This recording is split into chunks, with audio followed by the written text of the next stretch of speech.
यीशु मसीह ने फरमाया, जैसे नूह के दिनों में हुआ वैसे ही इब्ने आदम के आने के वक्त होगा।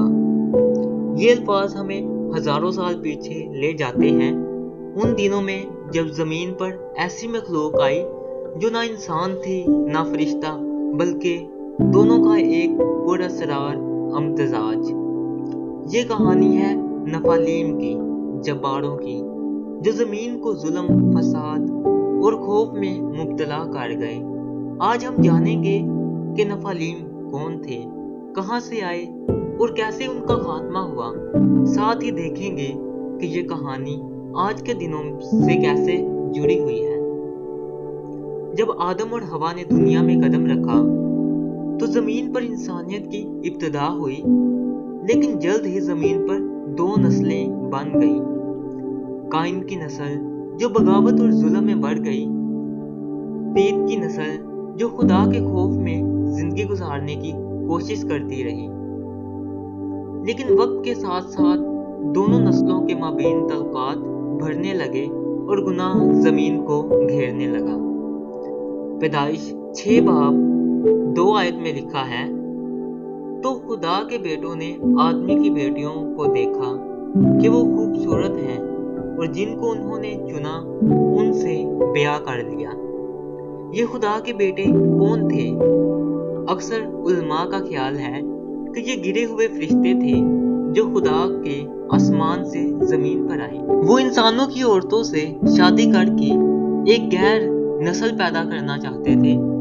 इनके मिलापों से जो बच्चे पैदा हुए वो आम इंसान नहीं थे, वो ताकतवर, बेकामत और जंगजू थे, जिन्हें बाइबल मुकद्दस नफालीम कहती है।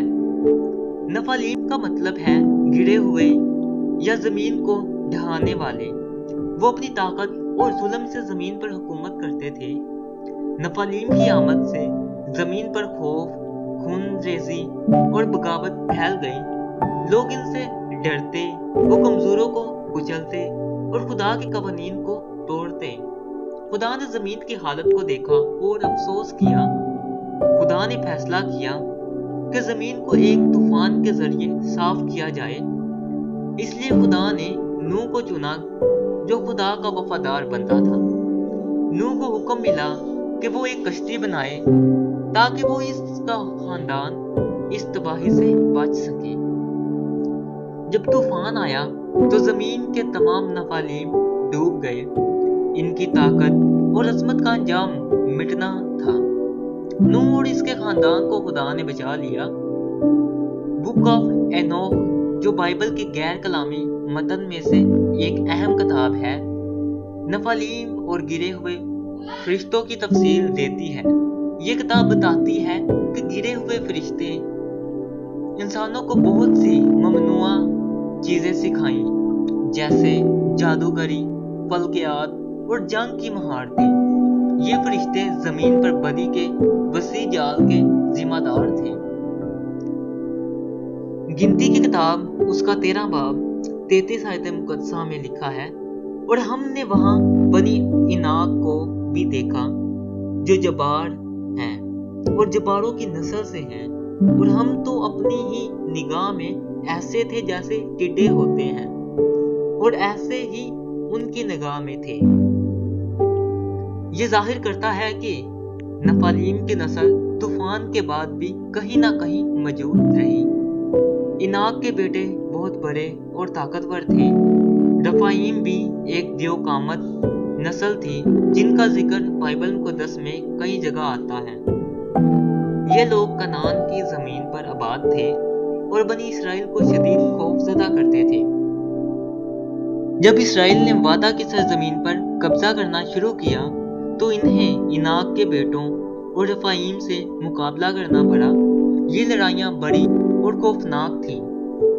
जाती जूलियत एक मशहूर नफालीम था, जिसकी ऊंचाई 9 फीट से ज्यादा थी। इसने इसराइल को चैलेंज किया, लेकिन हजरत दाऊद अलैहिस्सलाम का ईमान अपने जिंदा खुदा पर था, इसलिए उन्होंने इस नफालीम को शिकस्त दी। ये वाकया खुदा की कुव्वत और ईमान की ताकत को जाहिर करता है।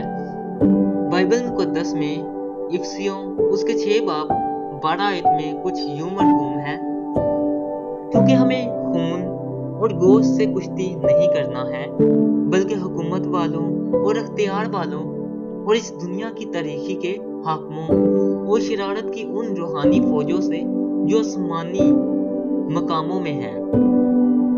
यहाँ रूहानी जंग की बात की गई है जो नफालीन की शक्ल में दिखाई देती है। मुकाशफा की किताब में शैतान के लश्कर का क़याम का जिक्र है जो दुनिया में बड़ी फसाद और बदी लाएंगे। यसु मसीह की तालीमात के मुताबिक नूह के दिनों की तरह बदी बढ़ेगी। नफालीन की कहानी हमें सिखाती है कि खुदा के हुक्म को तोड़ने का अंजाम क्या होता है। आज भी दुनिया में बदी बढ़ रही है और हमें यसु मसीह में पनाह लेनी है। दोस्तों, ये कहानी हमें याद दिलाती है कि दुनिया में कोई ताकत खुदा के गजब से बड़ी नहीं। आए आज ही हम यसु मसीह को अपनी जिंदगी का रब निजात दहिंदा बनाएं ताकि हम क़यामत के दिन महफूज रह सकें। अगर आपको ये वीडियो अच्छी लगी हो तो वीडियो को लाइक और चैनल को सब्सक्राइब जरूर करें। खुदा आप सबको बरकत दे। आमीन।